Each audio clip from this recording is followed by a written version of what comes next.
নির্বাচন তারপরে জাকসু নির্বাচন আমাদের সামনে একটা সত্য তুলে ধরছে, কিন্তু সেটা নিয়ে আমাদের কথা বলা প্রয়োজন।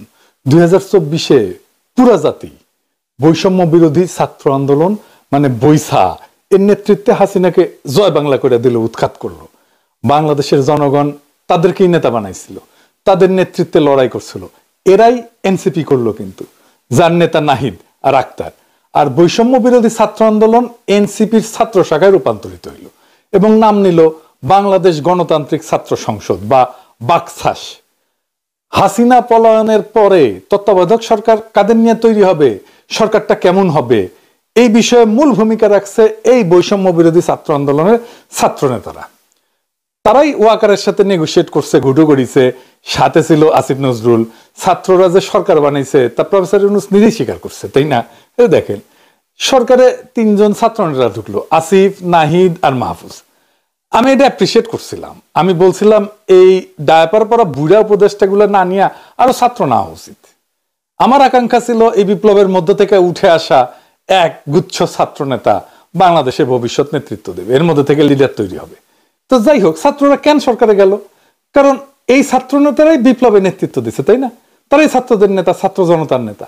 সেই ছাত্র সমাজের রিপ্রেজেন্টেশন সরকারে থাকা উচিত, এই ছিল যুক্তি। তাইলে এখন কি হইল? সে ছাত্র নেতারা যে রাজনৈতিক দল করলো আর সেই দলের যে ছাত্র সংগঠন তৈরি করলো, তারা ডাকসুতে জাকসুতে গোহারা হারলো। সামনে যে ইলেকশন গুলো হবে সেগুলোতেও গোহারা হারবে। তার মানে সেই ছাত্র নেতারা যারা সরকারে আছে তাদের লিডারশিপে আর ছাত্ররা নাই, ছাত্রদের নেতৃত্ব শিবিরের কাছে চলে গেছে। তাহলে সবচেয়ে গুরুত্বপূর্ণ নৈতিক প্রশ্ন হচ্ছে, ছাত্রদের কি সরকারে থাকার বৈধতা থাকে? থাকে না। যদি সরকারে থাকার যুক্তি হয় ছাত্রদের রিপ্রেজেন্টেশন, তাহলে নেতৃত্ব হারালে তো সরকারে থাকার কোনো জাস্টিফিকেশন থাকে না। আর যেই ছাত্ররা প্রধান উপদেষ্টা সহ পুরো উপদেষ্টা মন্ডলীকে নিয়োগ করছে বলে প্রফেসর ইউনূস নিজেই দাবি করেছে, তো সেই ছাত্ররাই যদি নেতৃত্ব হারায় তো প্রফেসর ইউনূসের সরকারে থাকার বৈধতা থাকে না। আমাদের পিছনে ফিরে মূল্যায়ন করতে হবে আসলেই ছাত্রদের মন্ত্রী বানানো ঠিক হয়েছিল কিনা। আসেন আমরা নিজেরা মূল্যায়ন করি। প্রফেসর ইউনূসের সরকারের কোন মন্ত্রণালয় নিয়ে দুর্নীতির কোনো অভিযোগ কেউ করে নাই, কিন্তু এখনো পর্যন্ত গুরুতর অভিযোগ করে নাই। যেটুকু দুর্নীতির অভিযোগ আসছে তা ছাত্র উপদেষ্টাদের মন্ত্রণালয় থেকে, ঠিক কিনা বলেন? এটা খুব ডিস্টার্বিং। কিন্তু ক্ষমতা করাপ্ট করে যে সমস্ত উপদেষ্টা ক্ষমতা থেকে দুর্নীতি থেকে মুক্ত থাকতে পারছেন তাদের আমাদের অভিনন্দন জানানো উচিত, আমরা জানাই। আবার দেখেন, মাহফুজের ব্রেক ছাড়া কথাবার্তার জন্য ইন্ডিয়া ফরমালি প্রফেসর ইউনূসের কাছে বিচারও দিছে। শুনান তো Rita sir. We have actually strongly registered a protest on this issue. We understand that the post that you referred has been taken down. We would like to remind all concerned to be mindful of their public comments. While India has repeatedly signaled interest in fostering relations with the people and the interim government of Bangladesh, such comments underline the need for responsibility in public articulation. And once again to repeat that we have strongly protested against this with the Bangladesh government. মানে সে বুঝতেই পারে নাই, সে যা খুশি তাই status দিতে পারে না। স্ট্যাটাস দেয় আর মুছে। বিএনপির সালাউদ্দিন সাহেব তো বলছে, দেখেন মুছে ফেলছে কিনা, দেখেন শোনান। আমি মনে করি মাহফুজ আলম সাহেব হয়তো ঘন্টাখানেক পরে সেটা আবার ডিলিট করবেন ওনার কথা মাফিক। এই বিষয়ে আর কোনো বক্তব্য নেই। ধন্যবাদ। ছাত্র নেতারা কিন্তু ক্ষমতা কিভাবে ম্যানেজ করতে হবে সেটা বুঝতে পারে নাই। প্রফেসর ইউনূসেরও দোষ আছে। আমেরিকায় গিয়া মেটিকুলাস ডিজাইনার ওনার প্রেস সচিব মাস্টার মাইন্ড বলে মাহফুজের 12টা বাজাইছে। প্রথমত এটা তো সত্য না, মাহফুজ এই বিপ্লবের মাস্টার মাইন্ড না। বিপ্লবের মাস্টার মাইন্ড থাকে না। 2024-এর বিপ্লবে আরো ছিল না। ওইটাই কমিউনিস্টদের চিন্তা থেকে আসছে যে এটা মাস্টার, এটা লেনিন লাগে, এটা কার্ল মার্কস লাগে, এটা হোসিমিন লাগে, এটা মাও সেতুং লাগে। 2024-এ যেই সময় আন্দোলন নিছকটা আন্দোলন থেকে সরকার উৎখাতের আন্দোলনের রূপ নিল এবং পরিশেষে বিপ্লবে রূপান্তরিত হইল, তখন জনগণ ড্রাইভিং সিটে। কাউকে বলে দিতে হয় না এই কাজ করো। হারুনের ভাতের হোটেলে গিয়া নাহিদের আন্দোলন প্রত্যাহার করেছিল না? করেছে তো। জনগণ মানছে? মানে নাই। মাহফুজ যে এই আন্দোলনের নেতা এটা আমি জানছি অনেক পরে, মানে যখন সে বিশেষ সহকারী হইল। আপনারা সবাই অবাক হয়েছিলেন না যে এই পোলাটা কে? এখন যেখানে যাইতেছে সেখানে আওয়ামী লীগ দাবড়ে নিয়ে দিতেছে। সরকারে থেকে না নিজেদের রাজনৈতিক লাভ হইছে, না বিপ্লবের লাভ হইছে, না সরকারের লাভ হইছে। মাহফুজ সোয়াসে গেল কয়েকদিন আগে লন্ডনে, আওয়ামী লীগ ঘোষণা দিয়ে তারা প্রতিহত করার কথা হলো। ওরা আসছিল কয়জন, 40-50 জন, আমি গুনে দেখছি। মাহফুজের প্রোটেকশনে তো 100 লোক থাকার কথা ছিল।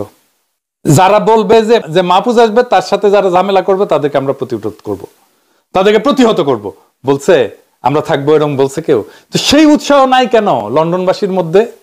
তাইলে এখন মাহফুজকে বা মাহফুজদেরকে কে রক্ষা করবে? হাসিনা পালানোর পরে তো হাসিনা পুলিশ পালাইছিল, দেশের মানুষ রাস্তা পরিষ্কার করা থেকে ট্রাফিকের দায়িত্ব পালন করে নাই, পাড়ায় মহল্লা পাহারা দেয় নাই। সেই জনতা 1 বছরের মধ্যে কেন মুখ ঘুরাই নিল? সরকার কেন দিনে দিনে দুর্বল হইল, জনসমর্থন হারাইল? আমরাও তো 2 হাত তুলে সমর্থন দিচ্ছি। ছাত্ররা সরকারে থাকলে সরকার বিপ্লবী চরিত্র পাবে, বিপ্লব রক্ষা পাবে, এই যদি অনুমান হয় তাহলে তো ছাত্ররা পুরোপুরি ব্যর্থ। ছাত্রদের মধ্যে মেগালোমেনিয়া জন্ম নিয়েছিল, মানে মুই কি হুনুরে বিপ্লব করে ফেলেছি আর আমাদের পায়কে, আর সব তেজপাতা দাবরানি খায়। আওয়ামী লীগের মিছিল বড় হয়, ওরা মিছিলে বোমা ফাটায়, না পারছে আওয়ামী লীগ ঠেকাইতে, না পারছে বিপ্লব রক্ষা করতে, না পারতেছে নিজেদের রক্ষা করতে। এনসিপির অফিসের সামনে গিয়ে আওয়ামী লীগ নেতৃত্ব করে, যে দেখেন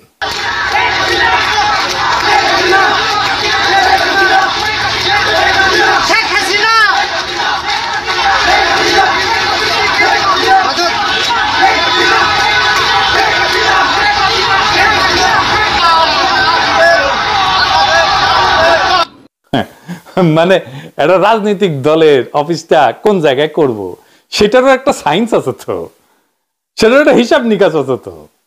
এমন একটা জায়গায় করছে যেখানে তার নিজের কোনো অবস্থান নাই। কিছু জাউরা কয় এনসিপি নাকি আমার কথা চলে, বলে আমার কথা শুনলে এনসিপির অফিসের সামনে গিয়ে নাচানাচি করার চিন্তাও করতো না। কই জামাত শিবির বা বিএনপির অফিসের সামনে গিয়ে তো নাচানাচি করার হিম্মত হয় না, আছে ওদের? নাই। এনসিপি অফিসের সামনে কেন আছে? কারণ ওরা বেকুব, কারণ তারা জানে ওই জায়গায় এনসিপির কোনো অবস্থান নাই। বিএনপির অফিসের সামনে যান, যে লোকটা চা সিগারেট বিক্রি করে সেও বিএনপি করে। দলের অফিস নিতে হয় নিজের প্রভাবাধীন এলাকায়, নিজের প্রভাব না থাকলে দ্রুত তৈরি করে নেওয়া যাবে নিজের প্রভাব, এমন জায়গায় করতে হয়। তো টাওয়ারে কেন নিতে হবে? ওইটা বসুন্ধরার বিয়ের টাওয়ার, জানেন? তো বেশি পছন্দ হয়েছে, বেশি মিঠা। আমার বুদ্ধিতে চললে ওই বাকশাসের বাকের মজুমদার রাজুতে রঠার রাতে সঙ্গীত গাইতে দিতাম না, কোনোদিন দিতাম না। দাবরানি দিয়ে ঠিক করে দিতাম একবারে। ও পলিটিক্সই তো বুঝে না। আবার আব্দুল হান্নান মাসুদ দেখেন, তাইলে আমার নামে লিখতো পিনাকির ফান্দে পইরা পুরা জাতিকে কাঁদাচ্ছেন না তো, দেখেছেন? এনসিপি আমার ইয়েতে চললে ওটা তো আমি ঘাট ধাক্কা দিয়ে বের করে দিতাম না। 2-1 যে যোগাযোগ করে না করে, আমি আমার মতামত জানাই, কখনো সাপোর্ট চাইলে দিই, ভবিষ্যতেও দিব। অ্যান্টি ফ্যাসিস্ট যারা আন্দোলনের সাথে ছিল তারা যদি আমার সাথে যোগাযোগ করে, আমি তাদেরকে অবশ্যই সাপোর্ট করব, ভবিষ্যতেও করবো। আমার সাথে বিএনপি নেতারও কথা বলে, তো আমার টাইম নাই এখন, অনেক টাইম নাই, ঘন্টার পর ঘন্টা আলাপ করে। গুরুত্বপূর্ণ নেতা, আমি নাম কইতেছি না। তো বিএনপি আমার কথা শুনে চলে নাকি? আমার অনেকে বলে আমি নাকি জামাতের আমির। জামাত আমার কথা শুনলে ওই পিআর সিস্টেম নিয়ে হাউকাউ করতো নাকি? আমি তো পিআর সিস্টেমের পক্ষে না, বিরুদ্ধে। আমি রাজনীতিতে কোনো দলকে এককভাবে সাপোর্ট করি না, আমি রাজনীতি দলের চাকর বাকর না। পলিটিক্স একটা জার্নি, এই রাস্তায় আমি হাঁটবো, আমার রাস্তায় আমি হাঁটবো, যে সাথে আসবে কিছুদিন সাথে সাথে চলবে, চললে ভালো, না চললে খোদা হাফেজ, বাংলাদেশ জিন্দাবাদ। তো আমার এখন অনেকে কইছে আপনি এখন পিআর নিয়ে কেন কথা বলেন না? ওই যে বিএনপি কইছে না আওয়ামী লীগ ঠেকাও, যে তোমরা এখন ঠেকাও, আমরা পারবো না। আমিও বিএনপি কই পিআর সিস্টেম পারলে ঠেকান, দেখি তার ন্যারেটিভ তৈরি করতে পারেন কিনা। হ্যাঁ, পারলে ঠেকান, করেন, আমি কেন করে দেবো? হ্যাঁ, নয়তো আমার গুরু মানেন, করে দিচ্ছি। এই ছাত্রদেরকে 5ই আগস্ট থেকে একে আজাদ ধরে নিয়ে প্যাকেট করেছিল চ্যানেল 24-এ। ওদের মাথায় আসে নাই চ্যানেল 24টা কার, একে আজাদ কে। চ্যানেল 24 এই যে মঞ্জুর আল মতিন আছে না, ওই কাজ করে। সে বলছে আর নাচতে নাচতে চলে গেছে, মানে উঠি থেকে সব মিটিং টিটিং করছে, তারেক রহমানের সাথে মিটিং করছে উঠি, দেখেন, দেখেছেন? মানে একে আজাদ আওয়ামী লীগের লোক, ওইটা ওরা জানে না। এই যে প্রথমত আমি তোমাকে চাই বলা লোক, ওই যে ইয়ে করছিল না এডিটর সাহেব, দেখেন না? মাননীয় প্রধানমন্ত্রী, আমরা উন্নয়নশীল দেশ থেকে মধ্যম আয়ের দেশে উন্নীত হতে যাচ্ছি। অনেক অসম্ভব আপনি সম্ভব করেছেন, ব্যবসায়ীরা নিরাপদে ব্যবসা করতে পারছেন, আপনি রাজনীতিক স্থিতিশীলতা এনেছেন। স্থিতিশীলতাই সমৃদ্ধি ও শান্তি আনে। এই জন্যই বলি শেখ হাসিনার সরকার বারবার দরকার। তাই শিল্পী কবির সুমনের জনপ্রিয় গানের ভাষায় বলতে চাই, প্রথমত আমি তোমাকে চাই, শেষ পর্যন্ত আমি তোমাকে চাই, ভীষণ অসম্ভবও তোমাকে চাই, জয় বাংলা, জয় বঙ্গবন্ধু। এটাও জানে না। বিপ্লবের প্রথম প্রহরে তার কোলে গিয়া উঠলো, তো ওইখান থেকে যা বাইর হবে সেটা তো হাসিনার পায়খানাই হবে। মিটিং করার জায়গা ছিল না সারা ঢাকা শহরে। এই হইতেছে তাদের পলিটিক্যাল উইজডম। যাই হোক, কয়দিন থেকে দেখতেছি বিএনপির লোকেরা আওয়ামী লীগের মিছিলে ভিডিও দিয়ে কইতেছে, দেখো দেখো আওয়ামী লীগ মিছিল করতেছে, তোমাদের ধরবে, এখন তোমাদের ধরবে, পিঠ সামলাও। আওয়ামী লীগ আমাদের ভয় দেখে তো আয়নাঘর, গুম, ক্রসফায়ার, জেল, মামলা, পিটানি, দেশ ছাড়া করা, এইগুলা সিদ্ধ ডিম দেওয়া, রিমান্ড, এইসবের। বিএনপি এখন আমাদের ভয় দেখায় আওয়ামী লীগ ফিরে আসবে, ভয় দেখায় আনুগত্য চায় এরা, দুই পক্ষই। হাসিনাও চাইতো, এরাও চাইতো, ওরা একভাবে, এরা আর একভাবে। আপনাকে তারা মুক্তির স্বপ্ন দেখায় না, আপনাকে মানুষ বলে মনে করে না, চাকর বাকর মনে করে। আপনাকে মুক্ত মানুষ হইতে দিতে চায় না, আপনাকে দিয়ে ভয়ের দাসত্ব করাইতে চায়। আমরা ভয়কে, বাংলাদেশের জনগণ দেশের মালিক, তার মালিকানা কিভাবে প্রতিষ্ঠা করতে হয় তারা জানে, করে দেখাইছে 2024-এ। দেশের মানুষকে আওয়ামী লীগ ফেরানোর ভয় দেখায় না, নিজের ভয়কে সবার উপর চাপাই দেন না। আপনি ভয় পান, নিজে পান, নিজে বলেন নিজে ভয় পাইতেছে। আমরা আত্মরক্ষা করতে পারি, আমরা পাল্টা আঘাতও করতে পারি। আপনাদেরকে আমরা রক্ষা করছি, আপনি করেন নাই। জনগণ জানে কিভাবে ভয়কে জয় করতে হয়। আপনারা তো ভয় কাঁপেন, এটা আপনাদের দলের নেতারা বলছে না অসংখ্যবার। 28 অক্টোবর ভয় দাঁড়াইতে পারেন না, এটা মির্জা আব্বাস বলছে না, দেখেন এডিটর সাহেব। আবার দেখেন টুকু বিএনপির নেতা স্লোগান দিতেছে, ভয় করি না, বুলেট বোমা বলবে। তারপরে কি হইলো এডিটর সাহেব দেখান।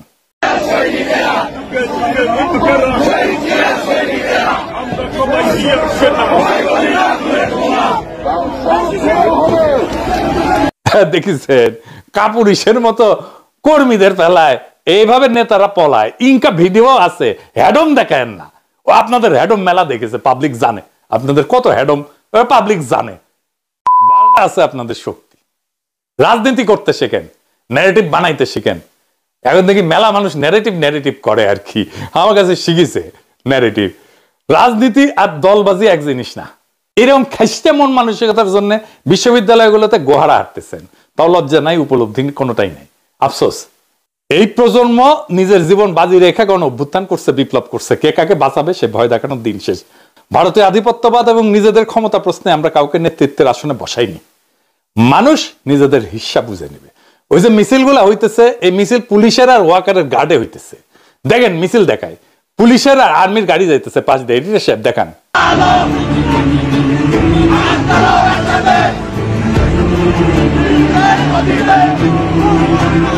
দেখেছেন গার্ড দিচ্ছে ওয়াকারানন্দ প্রভুপাদ আর প্রফেসর ইউনূসের পুলিশ। তাদের প্রভু ইন্ডিয়া কয়ে দিচ্ছে যে আওয়ামী লীগের মিছিল করাইতেছি, আওয়ামী লীগ ফিরে আসবে। এটা দিয়ে ভয় দেখানো হইলো, আওয়ামী লীগকে প্রতিষ্ঠা করার রাস্তাও একটু ফাঁকা হইলো। একাধারে আমাদের কইবে মবস্টার আর কইবে আওয়ামী লীগের মিছিল ঠেকো। মজাই মজা। আর্মি কি করতে আছে ম্যাজিস্ট্রেসি পাওয়ার নিয়ে মাঠে? আওয়ামী লীগের মিছিল করতেছে জানে না তারা? আগে তো মাস্ক পরে মিছিল করতো, এখন তো মাস্ক ছাড়া মিছিল করে। 24 ঘন্টার মধ্যে ধরে ফেলা যায় না সব কয়টারে, কই থেকে টাকা পায়, কই থেকে ব্যানার ছাপায়, এসব কেমনি কোথায় প্ল্যান হয়। নেটওয়ার্ক তো বাইর করে ফেলা যায়, কিন্তু হবে না। ওই যে কইলাম না, সর্ষের মধ্যেই ভূত, কে ভূত খাতাবে? করতেছে করুক, কি হবে পরে আসতেছি। এটা সুসংবাদ দিয়া ইন্ডিয়ারে তো প্রফেসর ইউনূসের সরকার সকাল সন্ধ্যা 2 বার নম করে, জানেন এটা? হ্যাঁ, নম করে। প্রণয় ভার্মা ডিফেন্স কলেজে বক্তৃতা দেয় ভারতের পররাষ্ট্র নীতি আর উন্নয়ন কৌশল নিয়ে। এটা সত্য যে ডিফেন্স কলেজে অন্য দেশের রাষ্ট্রদূতরা বক্তব্য দেয়, তবে একবার এই প্রণয় ভার্মা এর মধ্যে 2 বার দিচ্ছে। আসিছে কয়দিন, 2 বার দিয়ে দিচ্ছে। আর কেউ কিন্তু 2 বার দেয় নাই বক্তব্য। পাকিস্তানের রাষ্ট্রদূতকে 2010 সাল থেকে আমি খুঁজে দেখেছি, একবারও ডাকে নাই। প্রতিবেশী দেশ হিসেবে মায়ানমারের রাষ্ট্রদূতকেও ডাকে নাই কখনো। মায়ানমারে বক্তব্য শোনার দরকার আছে না আমাদের? কারণ ওদের সাথে তো গ্যাঞ্জাম আছে রোহিঙ্গা ইস্যু নিয়ে, তাই না? আমাদের শোনার দরকার আছে না? আর প্রফেসর ইউনূসের সরকার তো আছেই, ওয়াকারানন্দের সুবাদে আর একটা নম করা হইলো আর কি। আবার দেখেন, আবার ইলিশ মাছ পাঠাইছে। গতবার এত কিছু হইলো, বললাম পাঠায়েন না। প্রফেসর ইউনূসের কি বাপের জমিদারি বাংলাদেশ, নাকি উপদেষ্টাদের বাপের জমিদারি? অনেকে বলে আমি মুখ খারাপ করে গালি দিই। প্রফেসর ইউনূসের সরকারকে গালাগালি করি নাই অনেকদিন, তাই দেখেছেন মাথার চেয়ে বসেছে, এখন পেশাব করিচ্ছে। বিপ্লবের তো মারছে প্রফেসর ইউনূস, নিজে মারছে, ছাত্ররাও মারছে, প্রফেসর ইউনূসও মারছে। ভাবিছেন আপনারা রক্ষা পাবেন? মানে প্রফেসর ইউনূসের সরকারকে কইতেছি, আপনারা ভাবিছেন রক্ষা পাবেন? নেপালে দেখেছেন না মন্ত্রীদের কাপড় খুলে পিটাইতেছে। হাসিনার মন্ত্রীগুলা পিটান খায় নাই, কিন্তু দেশকে এই দিকে নিয়ে যাইতেছেন আপনারা। আপনাদের কালেকটিভ অদক্ষতা, নির্বুদ্ধিতার গোয়ার তুমি দিয়ে আপনারা আর একটা জুলাই অবশ্যম্ভাবী করে তুলতেছেন। তাই আওয়ামী লীগের মিছিল দেখা মন খারাপ করেন না। হেলিকপ্টারের রশি ধইরা ওরা ওদের পলাইতে হবে প্রফেসর ইউনূসের সরকারকে। পুরা বিপ্লবটাকে একেবারে সারা করছে প্রফেসর ইউনূসের সরকার। হাসিনা যা যা করছে তাই তাই করিচ্ছে। তো কি কামে বসাইছে তাদেরকে সরকারে, মানে এদেরকে সকাল সন্ধ্যা সাপোর্ট দিয়ে এতদিন ধরে নিয়ে আসছি এত দূর, আর এরা যা খুশি তাই করতেছে। জানেও না যে জনগণ কি চায়, জানেও না কোনটা করা উচিত, একেবারে যাচ্ছে তাই, প্রত্যেকটা যাচ্ছে তাই। দেখেন আদানির সাথে চুক্তিতে বছরে 15,000 কোটি টাকা লস। তো এই বিদ্যুৎ কেনা হচ্ছে আবার, দেখেন দেখেছেন আবার বেশি বিদ্যুৎ কেনা হবে। চুক্তি বাতিলের আলাপ হয়েছিল হাসিনা পলানোর পরে, সে আলাপ সিন্ধুকের মধ্যে কে ঢুকেছে? এখানে তো সবকিছুর দাম বেশি বেশি ধরা হয়েছে, তাই না? তো বেশি টাকাটা কে পাইতো? কমিশনটা হাসিনা পাইতো, এখন তো হাসিনা নাই, তো কমিশন কে পাচ্ছে? কেউ পাচ্ছে, প্রফেসর ইউনূসের সরকারের কেউ পাচ্ছে। আবার দেখেন চট্টগ্রাম বন্দর তো লাভজনক, তো প্রচুর আয় উপার্জন হয়, কিন্তু আয় উপার্জন প্রচুর বাড়িছে।